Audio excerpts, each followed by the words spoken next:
Hello, boys and girls. Richard Jackson here. You've just watched a 27-hour video about James Bond, in which Duncan and these guys talked about every James Bond film. 25 films? All 25. That's madness. Did it in 2.5 hours, which kind of adds up. It's about 10 minutes a movie or something. The cat's just farted. I spent that whole 2.5 hours camera operating and drinking English lager, and not really eating, so I'm feeling a little bit fuzzy. But it's fine because it's how it normally goes in Billericay, where Yes. Brad Watson lives. That's right, I've doxed the cunt. Oh no, you can't say cunt in the first. Oh, no. minute. We'll beep it. It's fine. Beep it. It's fine. I can. You can't say that in Canada. That's forbidden. There's a song. What? There's There's a song about not using the C-bomb in Canada. Yeah, you can't use boop in Canada. I'll play it for you later. It's brilliant. With their hockey hullabaloo and that bitch Anne Murray too. Blame Canada. Blame Canada. So, we're going to talk about, it's not as extensive as Duncan's video, we're going to talk about the six, I don't have the fingers, the six original crew Star Trek movies, from Star Trek The Motion Picture through to The Undiscovered Country. Yep. So the point being, and Brad's had to, you had to correct me on the previous take that we just lost, is that Meg, you didn't see any Star Trek whatsoever. No, I mean I grew up watching the series, but The Next Generation series, Yeah. It was. I think like our age of people, it was always background noise, wasn't it? I mean, my parents were big Trekkies, so I knew about it. And they sort of got into, I think, Deep Space Nine as well, which I never really ventured down. But Deep Space Nine is possibly the best. It's supposed, Yeah, it I've is heard good. good It things. is But good. The best episode, probably not available in Canada. There's a really amazing Why? episode. Well, because it's an episode where O'Brien can only say cunt. Well, because he's Irish, isn't it? How does an Irish say that word? Cunt. That's Look, I just really wanted to take up my joke. So, good, because I feel like I like Brad's got a few years of me maybe, but like back in the day it was TNG on BBC Two, right? Everybody watched TNG. Yes, it was sort of like after The Simpsons on BBC Two. Yeah, absolutely. Like I think it was on Sky, I think first. But Didn't you have 4 channels? No. Back, I remember the days when we just had 4 channels, and same. Same. Oh, that's good. I'm That's old good. as shit too. Yeah.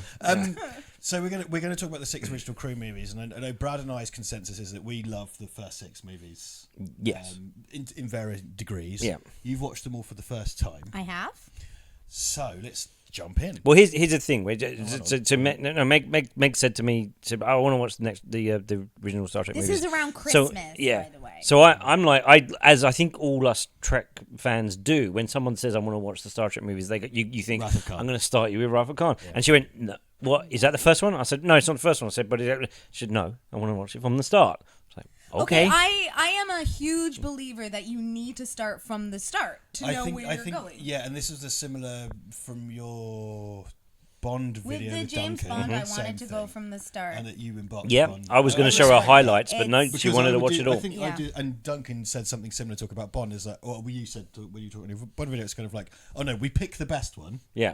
And then we go from there because we don't want to turn she you was off. And she was insulted that I was they were actually like furious. that she had to have the ones with my approval first. She's like, Yeah, no, I was like, good no. on you for taking. Yeah, absolutely. I was adamant. Like, this is a half an hour, not argument, but debate. But the thing is, it's not like I love motion picture. I'm not, but I understand that it's not where I would choose to start. Yeah, that someone might, if you're watching it for the first time, you're like, oh god, is this Star Trek? Because Rafa Khan really has this high drama to it. Yeah.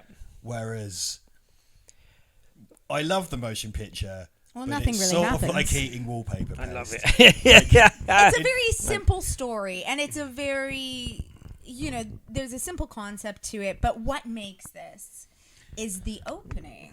It's it's directed by Robert Wise, right? And like, if you look at the Andromeda Strain, it's pure. They wanted 2001, right? Yes. And Robert Wise, Andromeda Strain, they wanted a kind of hard sci-fi approach.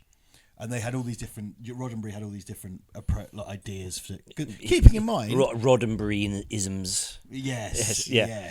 It's like, what if Kirk had tits or whatever? It seemed to be most.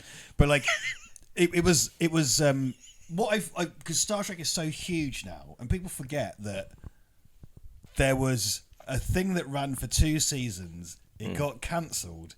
Had a third season that everyone hated. Everyone's like, an animated series like 8 years later or whatever, and then a movie. And then Star Wars happened. And then Star Wars and happened. Paramount went, what space thing do we have? Yeah, we want one of those. Yeah, it's been on a journey. Star Trek is this massive like media juggernaut now, right? And there was a time when Star Trek was just absolutely in the doldrums, and this is what brought it back. Yeah. And they could have not made another one after this because it did all right. Yeah. Like, it wasn't a barnstormer.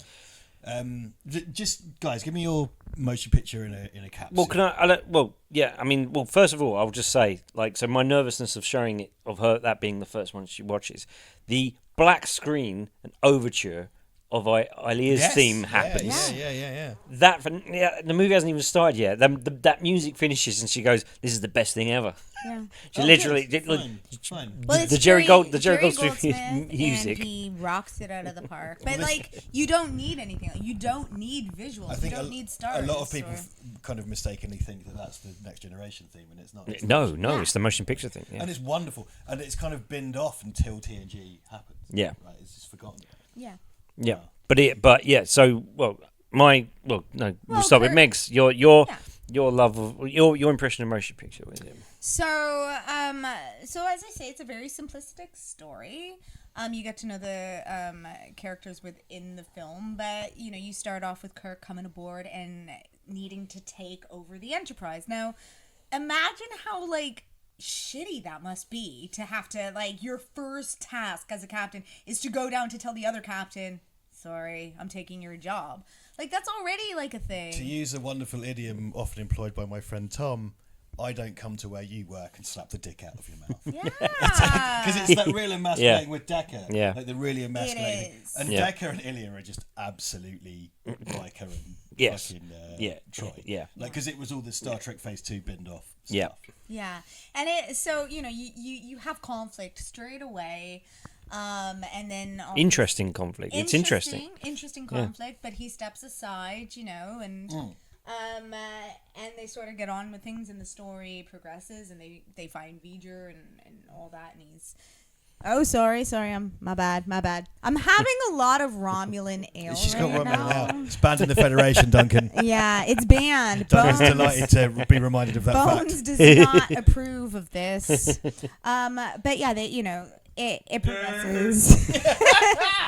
And yeah, the whole thing about V'ger, which I think is an AI, is it trying to? It's an Earth probe that evolves into AI and then gets found by a robot civilization and given a spaceship and sent back to find its creator. That's right. Yeah. That's right. Yeah. But it just wants to know, it's what is there anything more? What is there? I think yeah. the thing with Star Trek: The Motion Picture is it asks really big questions, very presciently, but real slow. Yeah. And it's kind of, I think what's interesting is because if you end TOS and you come into this, immediately everyone's drama and stakes and personality is high. Everything's heightened, and this. Say what you like about motion picture, but the Kirk we meet here is the one we can continue on with for 5 more films. Yeah. And it's not quite Admiral Kirk. Yes. Admiral Kirk. It has this thing. So the Andromeda Strain is a film I watched when I was quite young, where Robert Wise, the man fucking edited Citizen Kane. He's Robert Wise, West Side Story, Sound of Music, Day the Earth Stood Still. He's the guy. Robert Wise is incredible. But I kind of he is. But I also think getting a kind of high profile director was maybe a mistake. I love the Andromeda Strain, right? The Andromeda Strain is the most intensely beige film you've ever seen, right? And I mean that in a good way. Yeah. I have a term that my friend and Duncan Rule coined, which is good boring, and the TMP is good boring, and the Andromeda Strain is good boring. Really fucking dry, hard sci-fi, and the Andromeda Strain is literally beige. It's people in beige costumes on beige backgrounds. Yeah. TMP. What I said famously in a video ages ago was that everyone looks like they're dressed like a book of carpet samples. Yep. It's just everyone's wearing kind of light blue, light brown, light green. Yep. Standing the carpet on the wall, It's got this kind of staidness to it. And what bothers me about it a bit is that it's kind of like the Last Jedi thing. It was like here's all the characters you love. They're fucking miserable.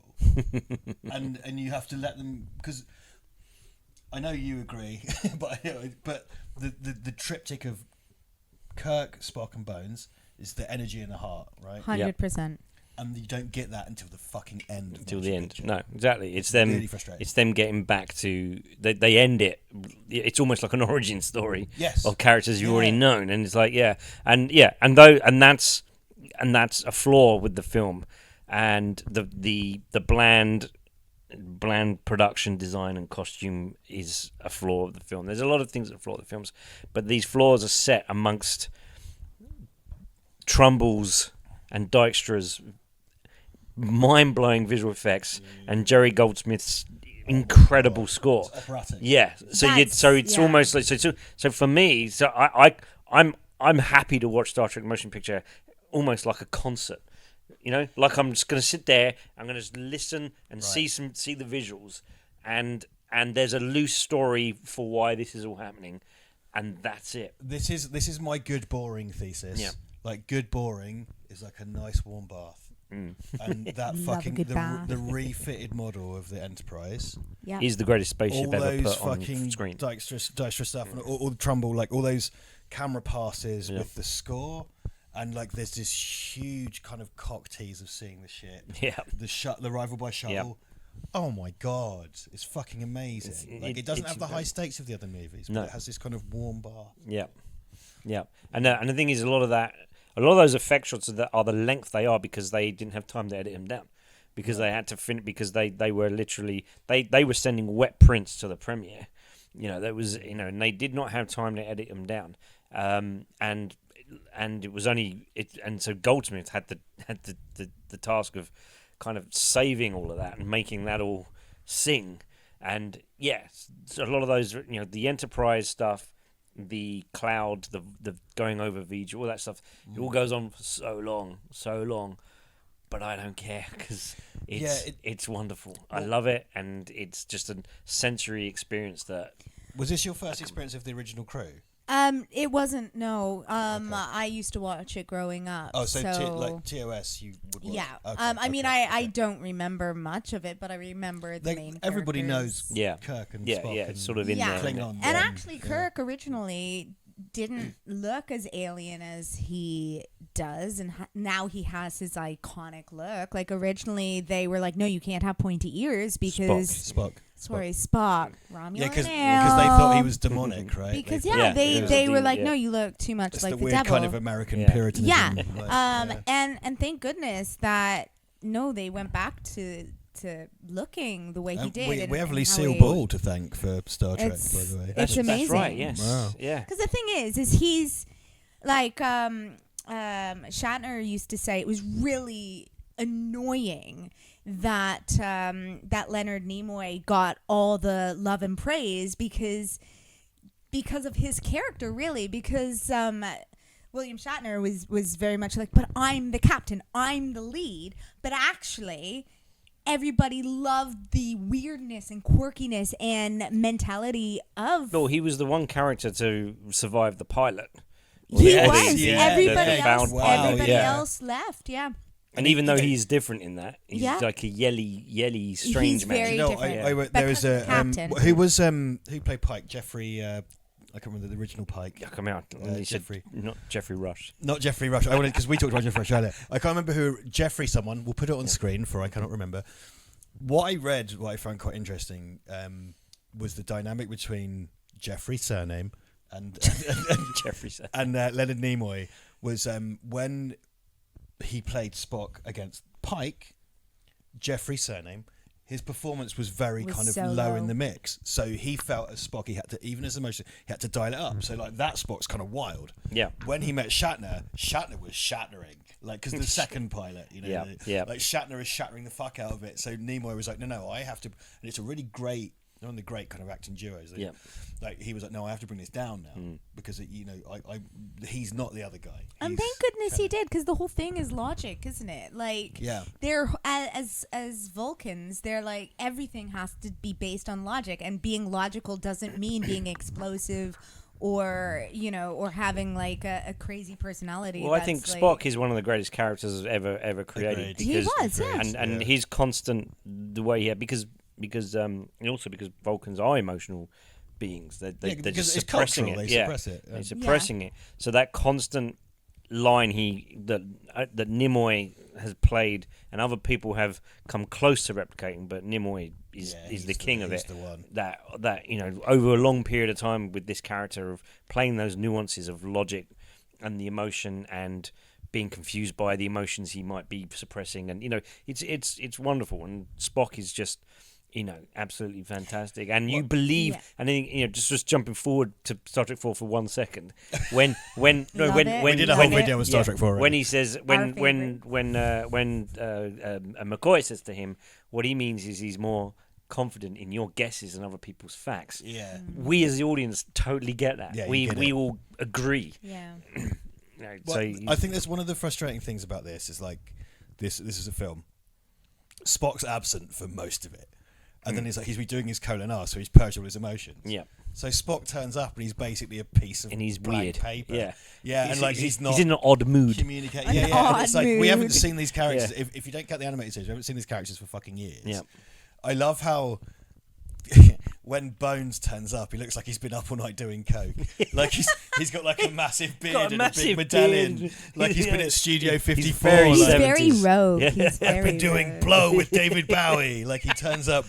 And the thing, this is Captain Sure. This is that film, because we need to move on. This is that film in a nutshell for me. Is like you bring the crew back together. Kirk, Spock, and Bones don't get on. They finally figure it out at the end. The rest of the crew have nothing to do, and then it's over.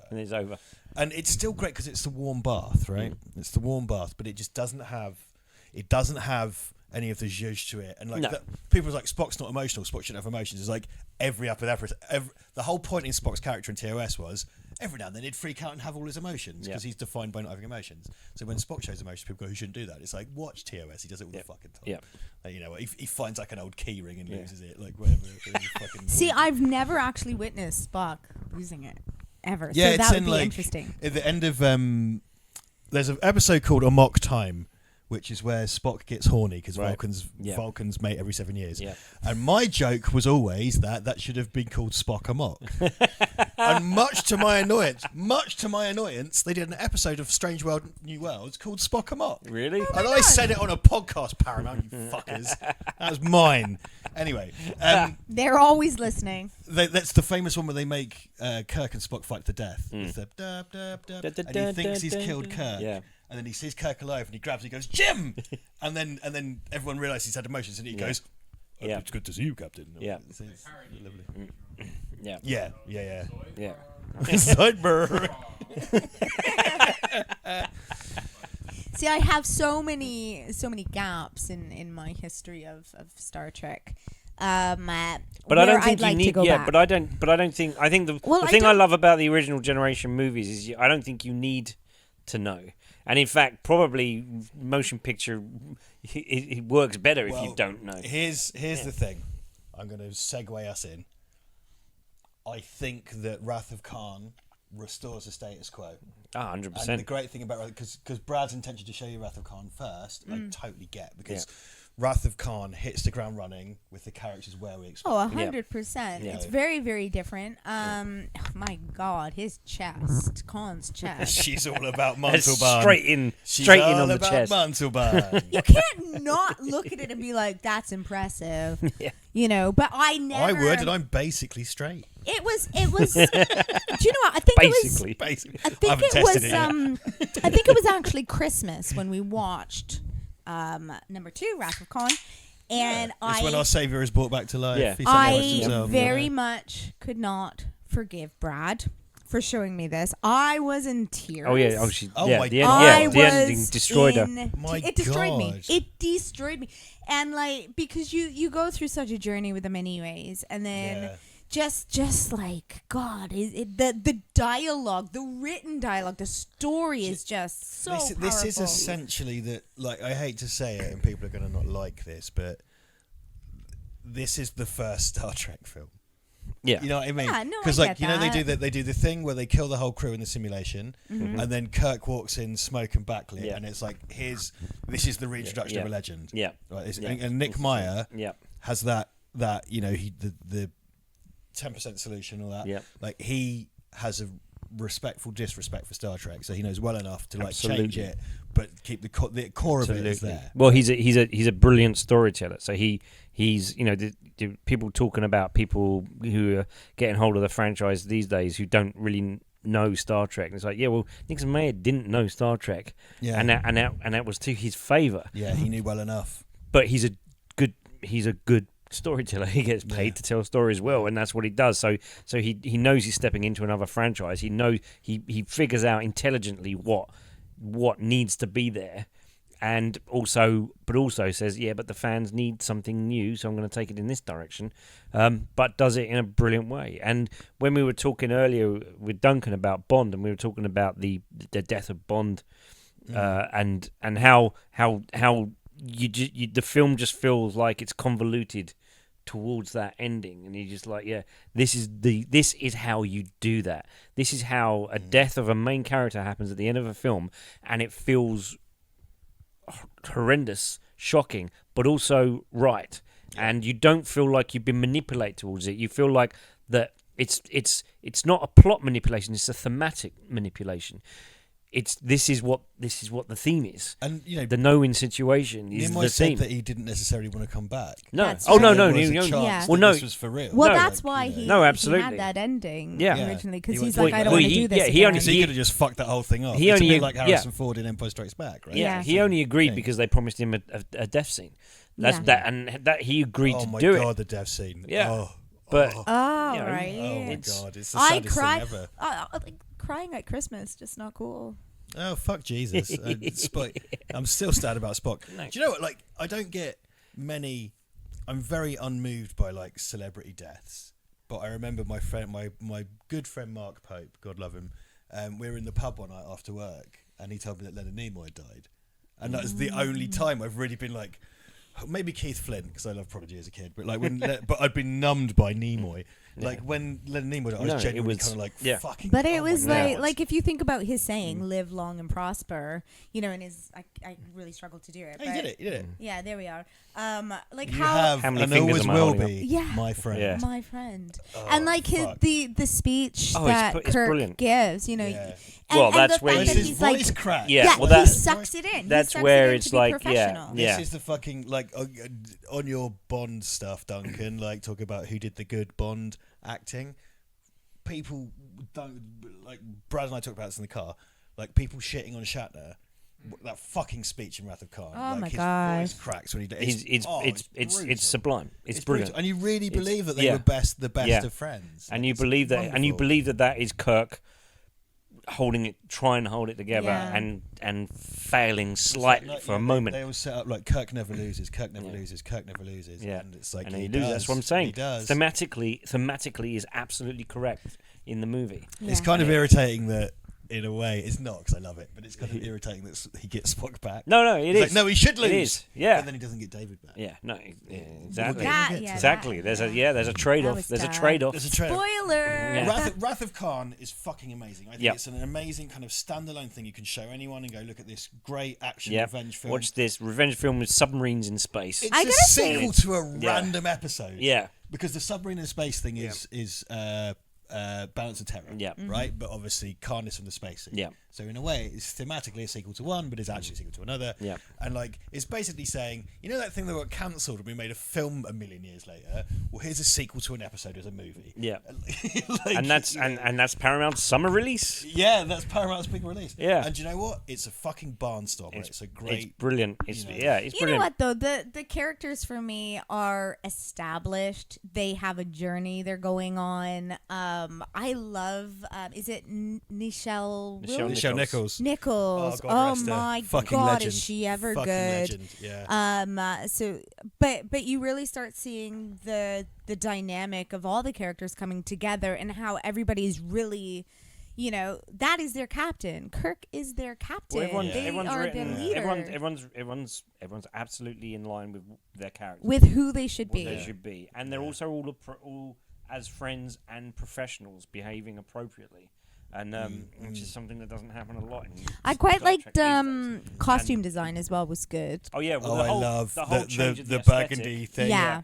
The whole change of the aesthetic, the more militaristic aesthetic, which is what Nicholas Meyer wanted. It's specifically nautical. Yeah, It's totally kind of nautical. And Nicholas Meyer saved Star Trek. I mean, he completely saved it. It wouldn't if Rafa Khan hadn't been the success it was, and it set the tone for the aesthetic of Star Trek forevermore. Yeah. Even the next generation and going on, that it's coming off of that.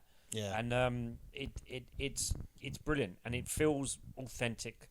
It feels nautical, and they didn't have a lot of money to spend on it. And I remember, at the beginning of the movie when Spock and Kirk are walking together, and I go, "That's a false perspective miniature. That's not set." Couldn't believe it. Yeah, but how good is it though? It's so good. And there's it's a movie that constantly cheaps out, but you don't know but unless you don't you're really care looking, and you either. don't care. You don't care because the wonderful. storytelling, the acting, everything is so good. I mean, even I know I just mentioned costume, but even to the point where Khan's crew is, they're all in like bloody chains scraps and leathers and scraps, and then you have the Enterprise who are all in these like nice uniforms and everything. Like the dynamic between the two, the two, whatever you want to call them, groups of people is really visually appealing.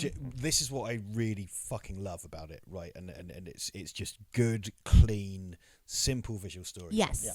It's submarine combat, so like Kirk and Khan never meet. It's always by comms. And you have the visual design of kind of like the scrappy people who are genetically superior, but they've survived on this hardy planet, and then you have the kind of militaristic navy. The new design uniforms have these tunics that open up that are white on the inside. Yep. Kirk turns up. Put blood on it. Yeah.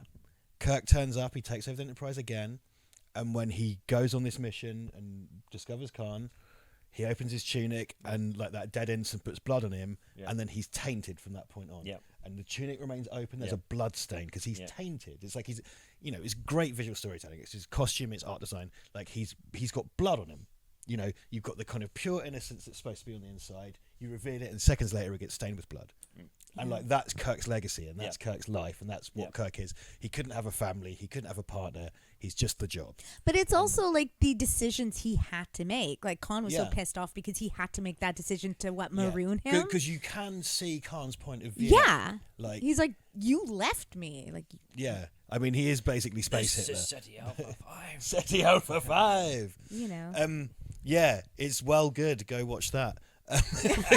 I just feel like let's not. Yeah. Let's not. Chat, So just moving swiftly on to Star Trek 3: The Search for Spock. We've Spoilers, they find him. Oh well, there you go. Okay, here's the thing. I didn't address this at the top. There's this kind of the thing that like odd number Star Trek films are bad. That's bullshit. Utter bullshit. I would say TNG numbered ones are bad. I'd say TNG's ones are bad. Yeah. Anyway, basically, Star Trek 3 is great. Is what we're saying. Yeah. Brad. Well, take it, run with it. Star Trek 3 is visually. Who directed 3? Nimoy. Of course, yeah. Nimoy. 3 and 4. Yeah. Yeah. Sorry. And but it's the effects. It's my favorite effects work in all Star Trek. We talked about this earlier. It's like peak ILM. It's the ILM. Like, where they're coming effects. out backwards. Yeah. And, Oh yeah. All the morphing stuff. But the beautiful. But what but the other thing that we talked about, that one of the differences between the Next Generation movies and these movies, is every movie expands the universe. Shows you more. Yes. And Star Trek 3 really shows you more. And when the approach, when you see the space dock for the first time, oh my god, it's gorgeous. Yeah. Oh my god. And this is the start of Klingons as we know them. And it completely introduces the Klingons, reintroduces them. But introduces bless you, Duncan. He's allergic to Klingons. and obviously introduce, and the reveal of the bird of prey is one of my favorite ships. It's so such fucking cool. a cinematic. Yeah, Brad said you're a fan of that one. Yeah. Like, I am. it's fucking awesome. But also the and sort of going on to the stealing the Enterprise sequence, which is one of my favorite sequences in the whole of Trek. And someone who we didn't mention in the last movie, but we'll certainly mention him now, James Horner's score. When James Horner died, my little Facebook tribute to him was thank you for making a bunch of old geezers backing a spaceship very slowly out of a space station. Yeah. One of the most cinematic things ever. Because the score in that sequence is so good. The visual effects are so good, and it's all slow. It's slow, but my God, it's brilliant. And my favourite shot in the whole of Star Trek He loves it. is that shot where when it cuts from the captain in the Excelsior, and he goes, if he tries to get away, he's got a big surprise. And then the blaster goes bow, and it cuts to the outside, and the Enterprise banking round the side of the spaceport. Oh my God, that shot is beautiful. Also, Miguel Ferrer as the helmsman. Oh, absolutely, yeah. Also, introduction of the Excelsior class. I fucking love Excelsior class ships. Yeah, the Excelsior. Awesome. Yeah. She's supposed to have transwarp drive. Transport drive, I just need to say, it introduces Sulu wearing his leather coat as a cape. Oh yes, yeah. And that sticks for 2 films. It's very important. Yeah. Dude, he looks so. He looks cool. He's like this arch gay dude in a brown coat as a cape. It rocks. And he turns into a captain. Yeah, it sounds like a bit of a cunt to me, honestly. You know what though? We're It's off to the first 30 like seconds, the story is really beautiful. I mean, if you think about it, they're gonna be decommissioned. That's the whole thing. It's it's old. No, it's not And relevant. It's It's playing off not what we set new. up last time, right? Yeah. No, And and then it's like that hint, that moment when he's like, it could be Spock. That's enough for him to just disobey all the orders, get back on that ship, and how everybody comes together and they're like, no, do you know what? We're with you. Well, yeah, the moment where You're says, like, yes. Dr. McCoy and I have to do this, you don't have to. And he goes, Admiral, we're wasting precious time. I'm gonna, and you were like going, oh. I was tearing up because it's the theme of friendship in these. It's the friendship element is amazing, and it's such a strong bond. Now, Bones is my favorite character anyway, so to see him mind melted as he is, and he's trying to like negotiate to get a ship. Him and Spock were the ones that always had tensions, and then they have to share a brain. Yeah. It's brilliant. Which is amazing, and like. When they are on the mission, then they do go out, and you have Kirk talking about his son and all of that kind of stuff. Like the whole story really builds, and you are just hoping that there is a glint that Spock might be there somehow, some way, and actually bringing him back as they did, which Brad, bless him, told me on Christmas Day. Don't worry, they do bring him back. I was so sad. That's understandable. Yeah.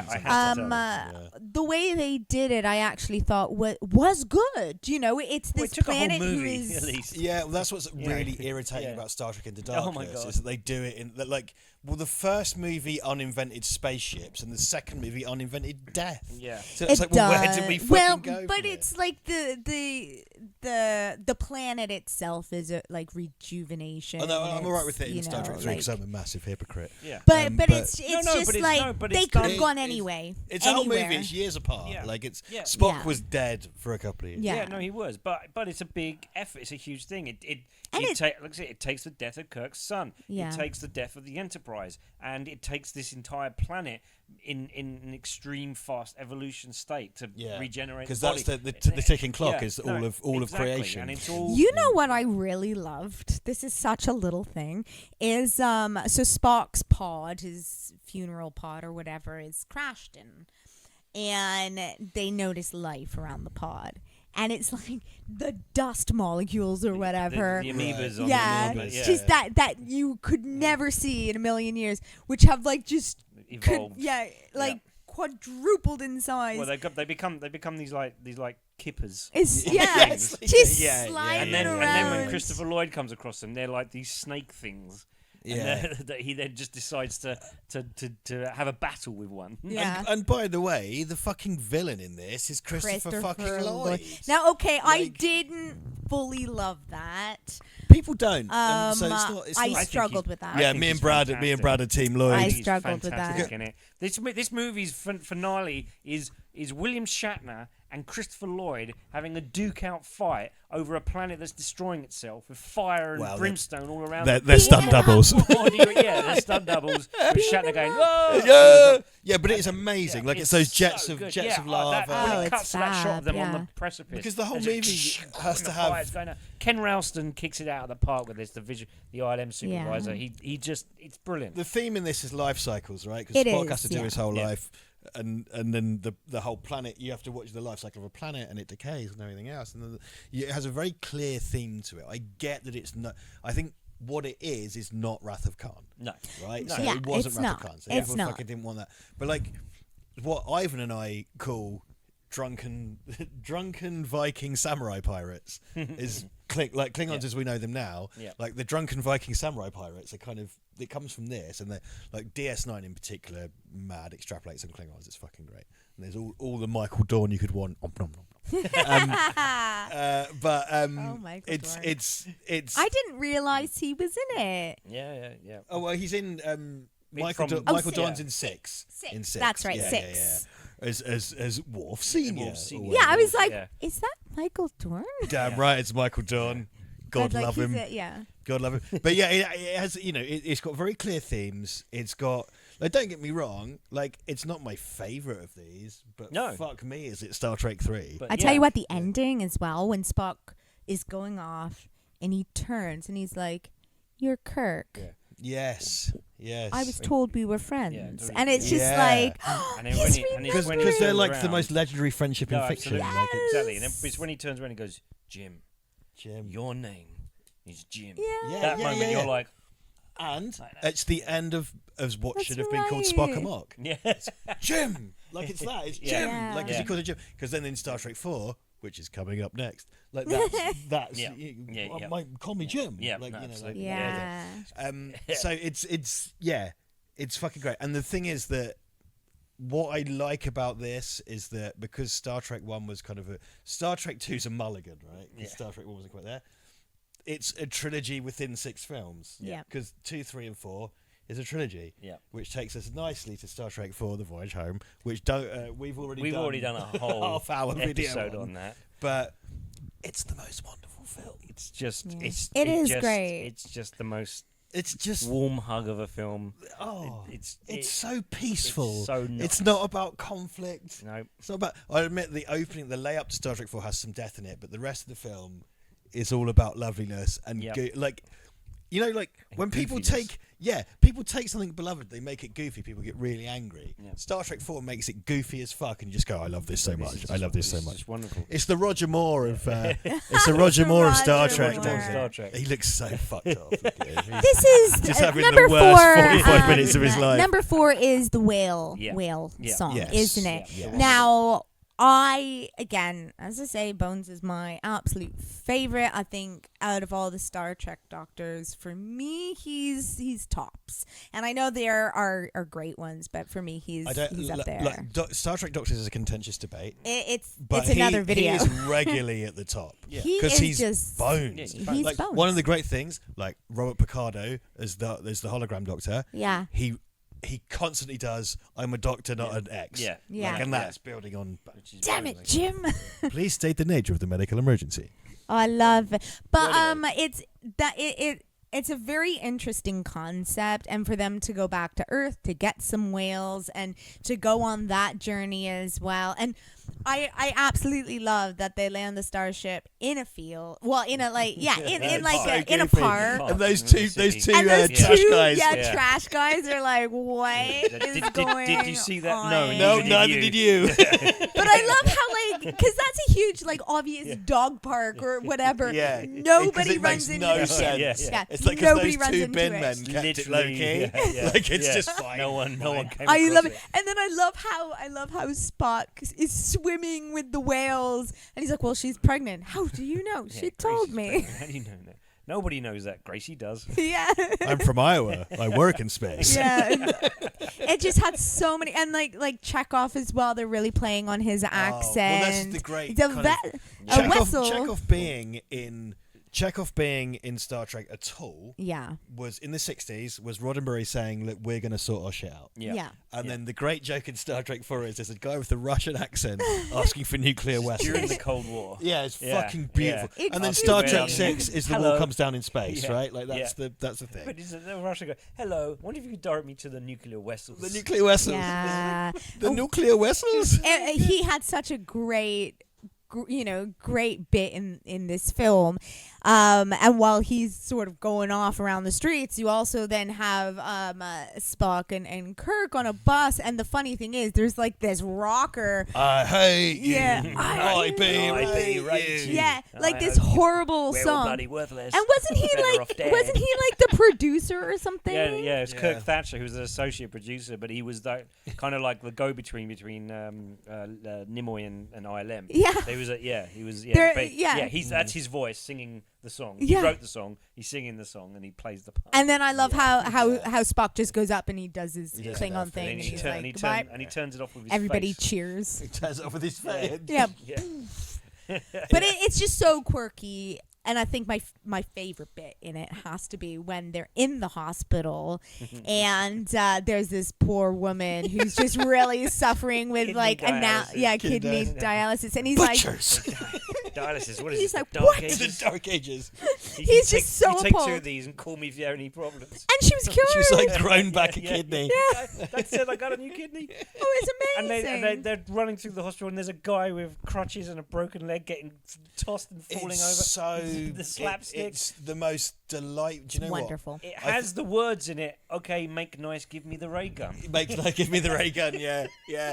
Because like barring the opening where it's implied that people may have died, but I don't think you see it. You don't really see it because the probe like disables the kind of. Yeah. You don't really see it. It doesn't linger. Basically, any their kind of life death. support is gonna be buggered, but you don't know. Right, but that's the ticking clock, right? Yeah. Rather than you don't see Yeah. people kind of dying. It's like a film that, at least in terms of what's depicted on camera, there is no death. No. Yeah. Right, and there's no death, and it's a space opera movie. Yeah. There's no death. It's the most delightful. Do you know what it is? This film is so kind. Yeah. It's It's the nicest film ever made. It's about a nice thing happening and people doing something for good. And its central core is quite a it could potentially be a very preachy movie, but it isn't. It sets it up. Okay, we've hunted this animal to extinction, and that's going to cause our extinction. All right. Okay, we know that's wrong. We know. Okay, we get it. Now let's just get on with the fun. Star Trek's about holding a mirror up to us, right? And by setting it in the present day as it was, that's what it does. It's very clever. It doesn't bang on. It doesn't over egg that. It just says this is the adventure, and that's been caused by what we did in the past. Also, it's a bit of a redheaded stepchild in it, in that it's the Leonard Rosenman score. Yes, which I have no problem with. I really like what he does here, because I think like it. when it becomes a proper farce at the end, it's this lovely kind of light-hearted kind of music. Yeah, like when they're running around in it's great. Rosamund smashes it. It's fucking great. And Star Trek scores, right? Like Star Trek scores are so important. Yeah, and Leonard Rosenman did one. Yeah, and it's so. It's because the Leonards were teaming up. The Leonards. Rosamund and Nimoy. Like it's so light-hearted and kind of airy. It's right. It's right. It's correct. It feels weird because it's the third of the trilogy that is basically James Horner's scores, and he's like, maybe it would have been nicer if we did it. It's quite epic. I love that. I love the submarine combat fucking themes. My god. But other than that little sort of scratch, that little itch, it's the most appropriate score for that movie. It's perfect. Yeah, it's beautiful. I really think, and I just think it's worth addressing because it's the kind of weird one that Leonard Rosenman and did, and it's like, because I kind of like, just to talk about Leonard Rosenman very quickly. I like RoboCop 2 a lot, right? And I think it would be better with, because like one of the great things about RoboCop 3 is Basil Polidoris comes back. Yeah. Basil Polidoris, who played Red Shirts in Star Trek TOS, by the way, look it up. It would be a better movie with Basil Polidoris music, but I really like what Leonard Rosenman does. The kind of the choral thing and the kind of the chord progressions in it and stuff. I think it really works. And I think this film, Star Trek 3, My Son's Dead, I'm Angry, grr, Star Trek 5, is that God? Like Star Trek His 5. oops, there goes a man on crutches. Nuclear But, vessels, nuclear grow a vessels. new Yeah. kidney. But yeah, It's beautiful. but they Paramount were very worried about it, saying because it was so fun, and they were saying to Leonard Nimoy, why do you want to make a movie that's funny? You know, he said the Star Trek fans won't like this, surely. Because they were thinking of the fans still, even those days. You know, Yeah, imagine such a thing. Not. We need to get as many people who don't like this stuff to like it. Yeah. And Let's make this for the people that don't want to watch it. No, exactly. AI And they were comments. like, and Leonard Nimoy said, no. They really want to laugh now.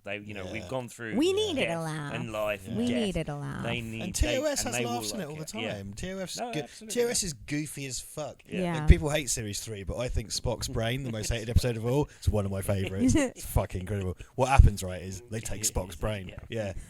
I know. Again, something I'm gonna have to visit. Oh, Definitely. But Definitely. okay, so all right, so the humor that's all over Star Trek 4 is all wonderful and appropriate, and it's slapsticky, and it's all that, and it's all absolutely in. Yeah. You know where I'm going. No, I don't. I don't know, Absolutely- Brad. Why don't you tell all me? Why don't absolutely you tell me where in you're going? keeping. Then you have Star Trek 5. Which is my favorite.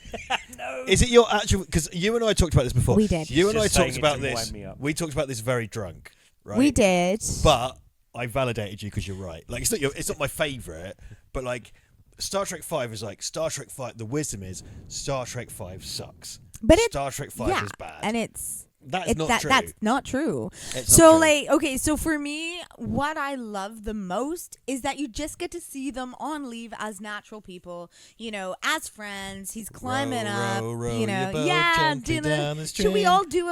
all do the rows in a 3? Can I have some marshmallows? Yeah. But I love how they're just talking about regular things like the beans and you know he's climbing and he's like, well, why do you climb? And yeah, all right, and even to the point where Chekhov who's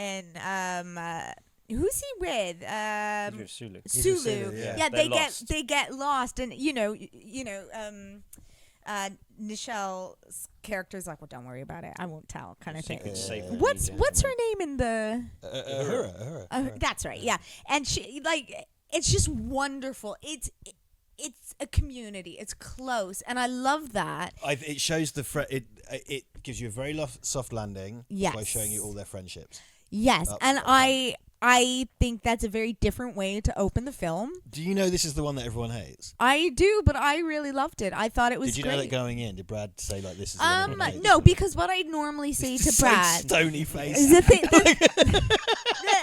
with Brad is his opinion can influence the way I watch something because He tells me not to say anything. I respect him a lot Say with nothing. Yeah. he Say does. nothing. I'm sitting there like, Yeah, like it's important for me to make my own decision about a film, and this for me wasn't so intense, wasn't so crazy. You know, we just went on the whole bloody journey of like. Yeah, there's nothing more to be said after Star Trek 4. Wow, Like, just yeah, madness. just- And then, like, it's just like, hey, I'm on vacation now. And that's what I felt like as well. I'm on vacation with these guys.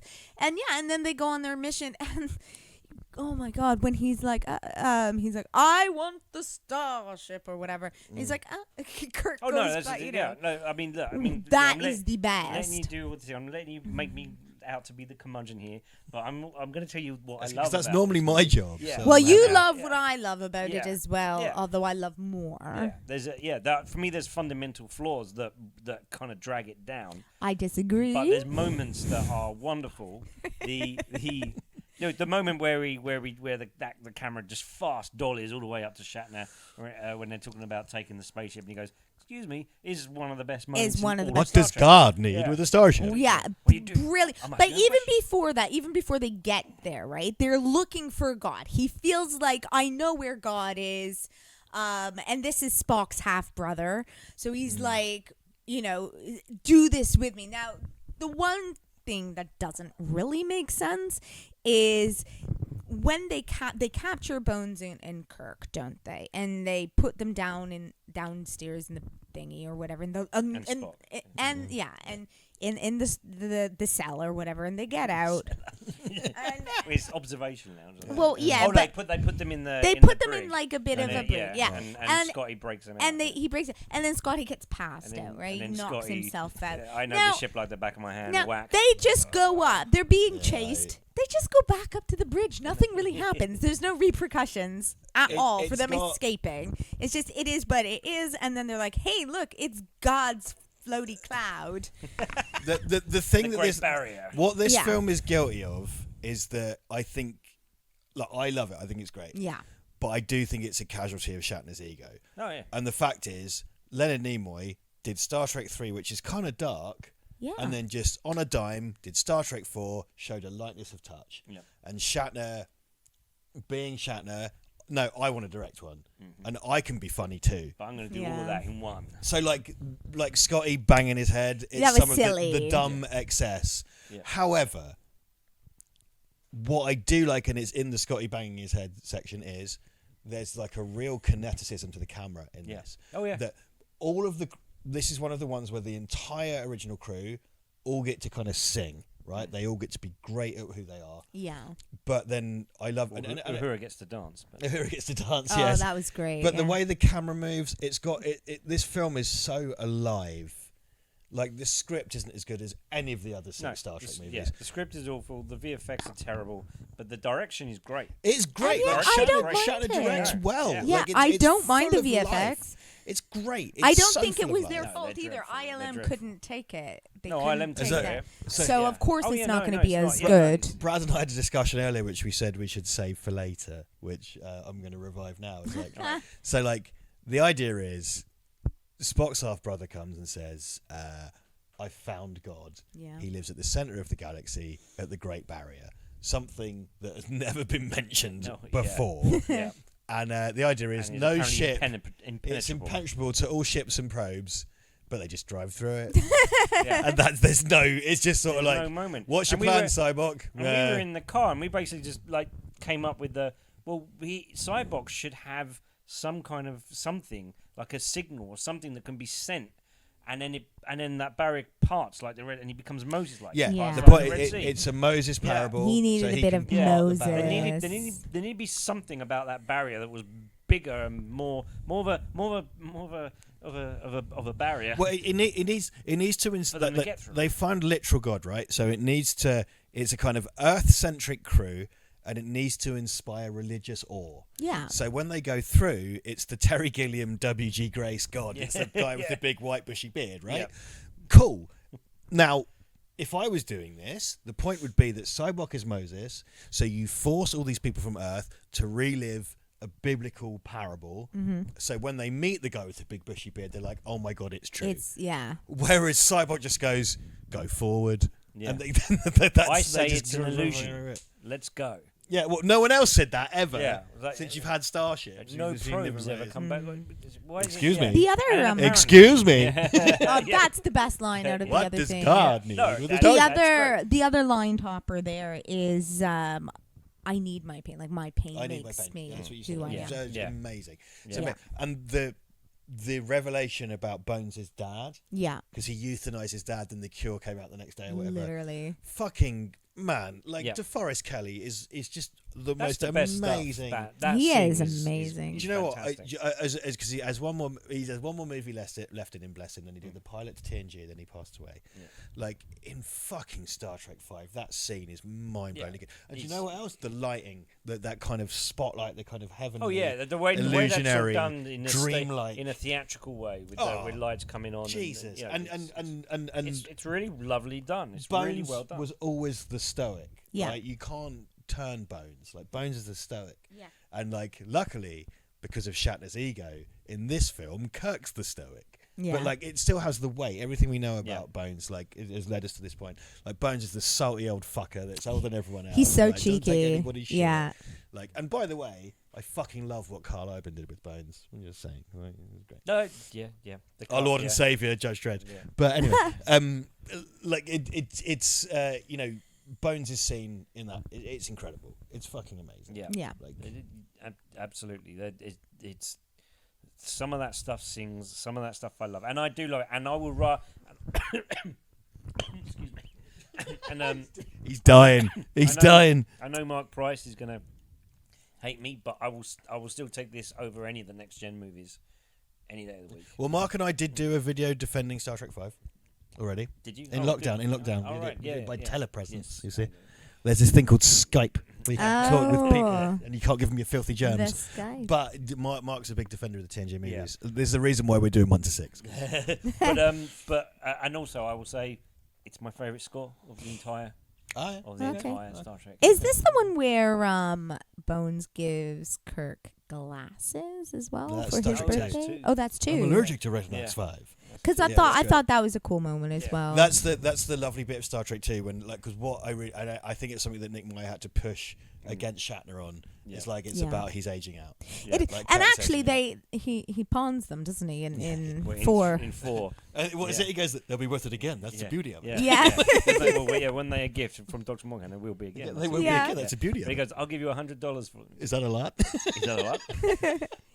I can quote going back forever. to 4 and 2. Yeah. But yeah, it's I just think it's I really think it builds on all the stuff that was in the other ones. And I just think it's lovely. People fucking hate this movie. Like I think it's so undeserved. Like I don't hate it at all. I thought it was great. Its flaws are annoying to me.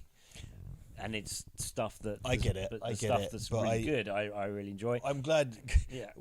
Mike Geary's birthday.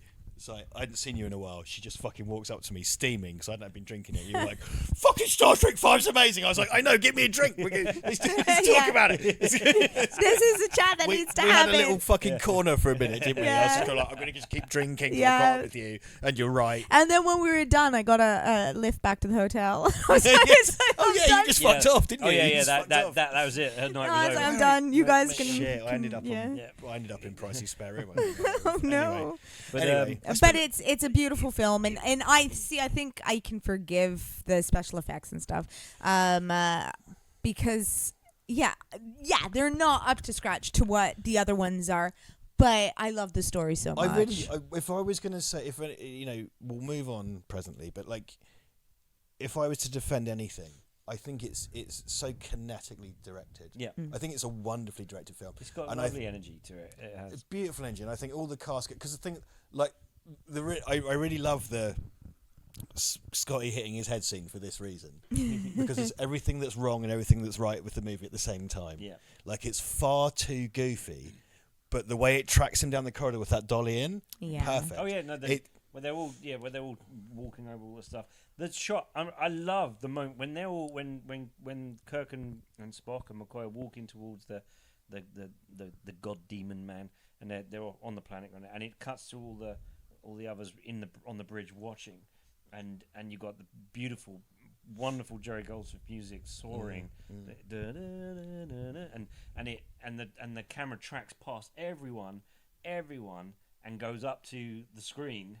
And suddenly you see the bird of prey. Yeah. And Goldsmith goes dun dun dun dun just as it comes up in the score. Oh my, that wonderful. It's those great. They're so reactive. Those scores. It's just a shame that then the bird of prey after that is awful.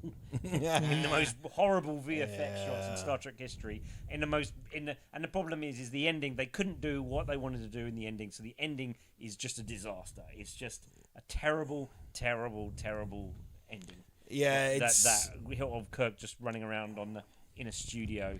Because he was supposed to fight a rock golem, wasn't he? Oh yeah, that was a bit of a letdown, but whatever. But I'm happy. I'm happy with what gets me there, and I just think it's so energetically directed. I think it's so full of life as a film, and it's not like if you hate this, watch Star Trek Generations. It sucks ass. Anyway, let's talk about. Well, it was so badly received, that movie, that they knew they had to do one more as a send off to the original crew. That they knew would be good. So you don't know what you got till it's gone. So who did they get in to? Well, do you know what? I think, Brad, they bought Nicholas Meyer. Nicholas Meyer came back for Undiscovered Country. He wrote and directed 2, wrote 4, and wrote and directed. Like Star Trek 6, because this is the thing, isn't it? It's the Nicholas. This is what gives you your even-numbered Trek movies. It's the Meyer effect. Yeah, it's the stick of rock with his name through it. Like, Star Trek 6 is fucking great. Yeah. Like, and it's the lovely. Do you know what? The opening is wonderful. That opening was used to demonstrate surround sound systems all around London. Oh my god! Well, the Praxis Wave. Yeah. So when they retooled Wave. Star Wars, they added the Praxis Wave to Star Wars because exactly. Star Trek is better than Star Wars. You're all wrong. It just is. It is now. It is now on balance because I've said it. Yeah. It's Star Trek 6 is like, So Avengers Endgame, right? Mm-hmm. The Russo brothers said that they named that after the Voyager finale, Right. which is Endgame. But also, I knew that going into Avengers Endgame, but then they did everyone's signatures on the screen, which is from Star Trek 6. Oh, I and I was love like, that. you mainstream my shit. Yeah. You validate me. Give me everything I want. I like that. Yeah. That's beautiful. That It's like was because really Star nice. Trek 6 is the most wonderful send off for these characters. It's great, It's and fantastic. it's Star Trek Generations is not, but Star Trek 6 is. It was great. You know what really stuck out to me as well? You know when they're those mystery people have gone on the board of the Klingon ship, and they've got their gravity boots, and they remove the gravity, and they're all getting stabbed and whatnot.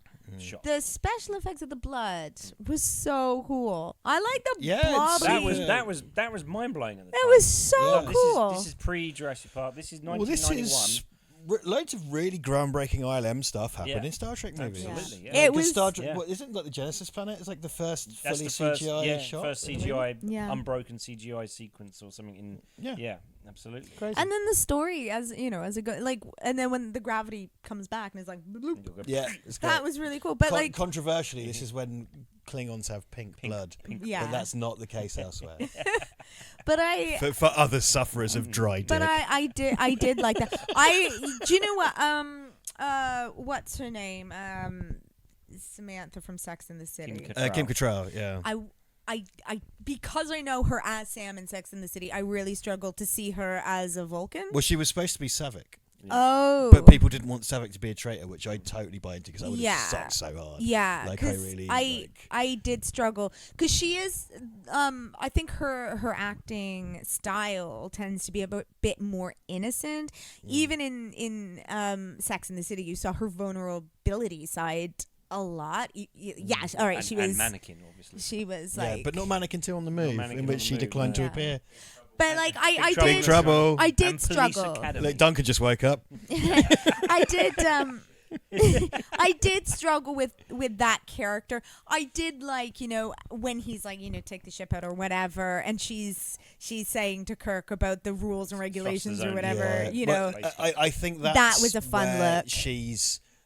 So Nick Meyer wanted it to be Savick. Yeah. And I think everyone else pushed back. They didn't want Savick to be a traitor because it kind of shit so much. And I get, like, if we watched that movie and it was Savick, the dramatic weight of it would have been huge, but it would have sucked because Savick's great. I think that's the one flaw of the movie is cramming her as a character in your face quite a lot. Yeah, they have to sort of bring her in. Yeah, and I think it's... What are you laughing at? Oh, you laughing at the dog? He's doing the dog. Yeah, Aw, good, Barney. good. Video too. Yeah, they're trying to do a lot of heavy lifting with that character to get that to the And point. having her quoting regulation is just fucking Savick from Star Trek 2. Yeah, it like, just seemed. Yeah, I just didn't believe her as much.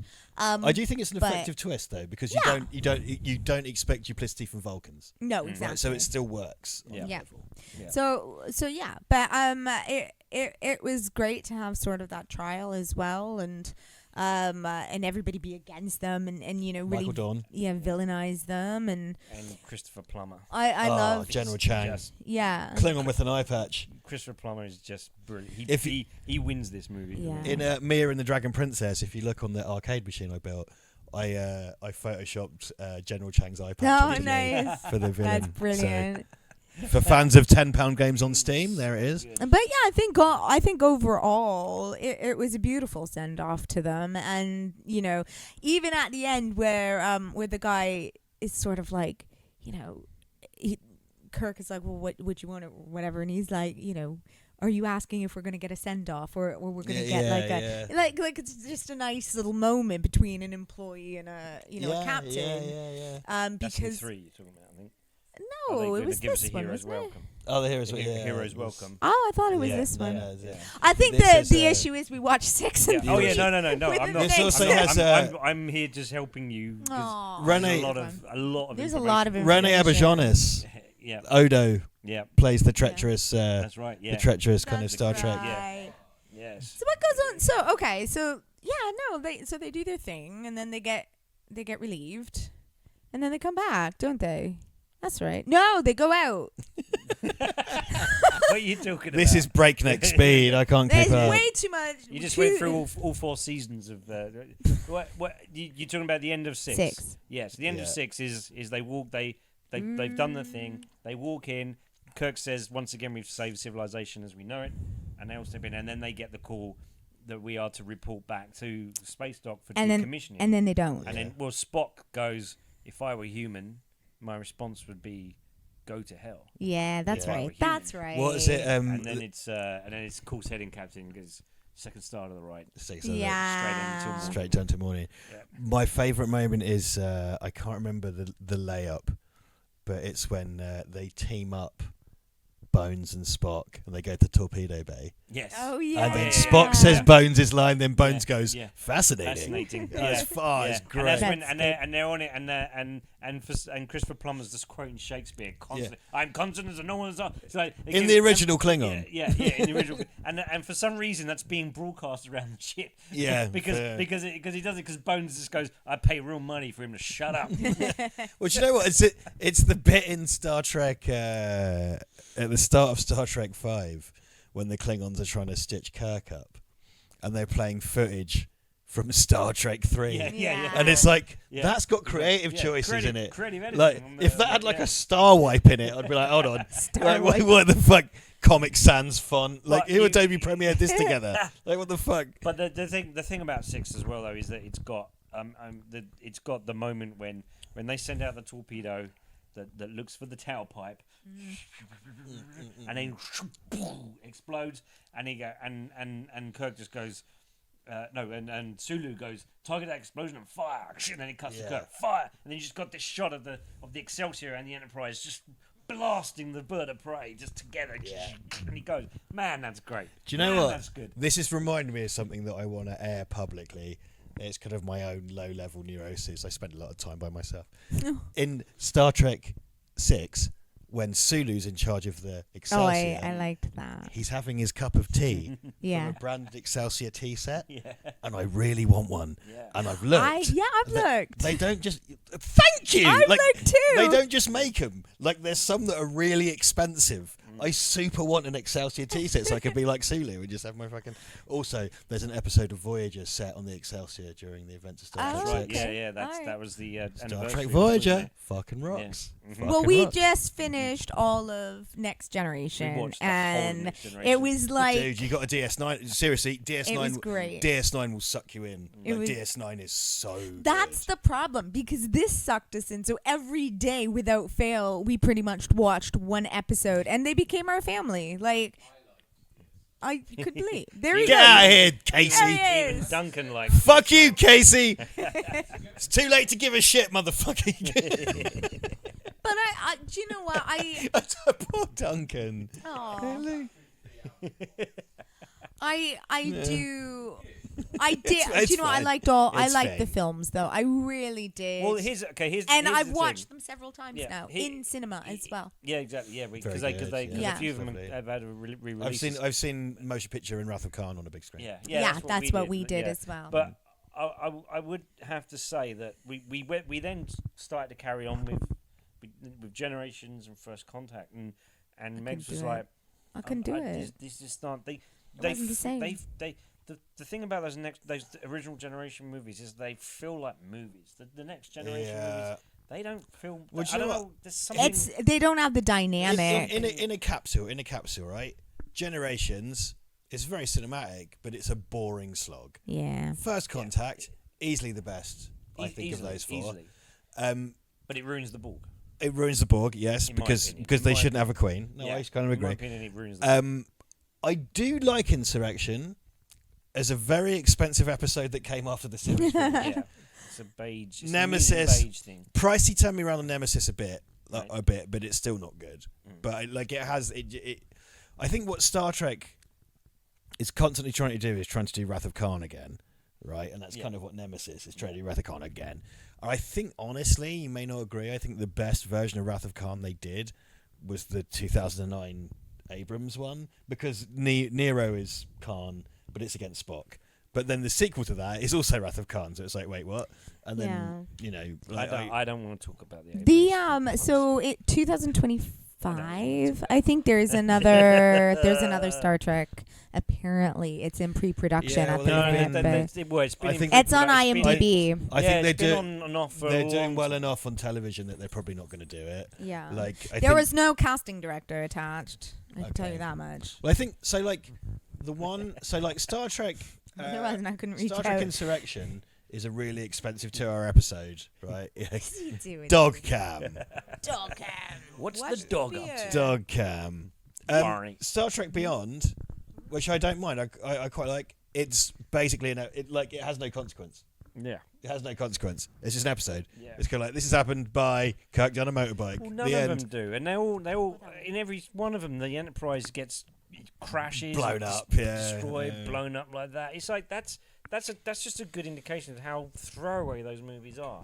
In the original generation movies, the Enterprise was destroyed once, and it was a heart-wrenching, heartbreaking experience to experience, go through, and I've still not recovered since 1984 and when I chose to go and see that over Romance in the Stone that, at the cinema for my birthday. Good year. That's a model stuffed with wire wool set on fire, and my God, does it look good? Oh my God, it looks good. My God, the way because it's like styrofoam, painted styrofoam, and it's wire wool, and you see the inside all burn up. Away. Oh, it's amazing. Yep. Anyway.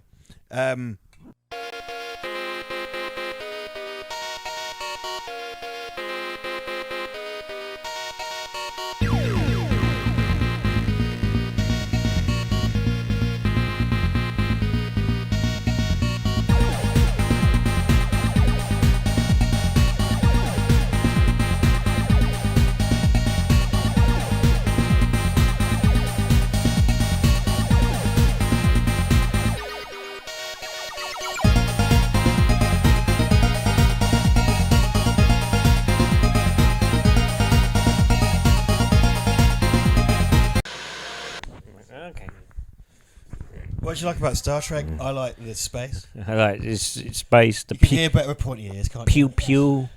Pew pew.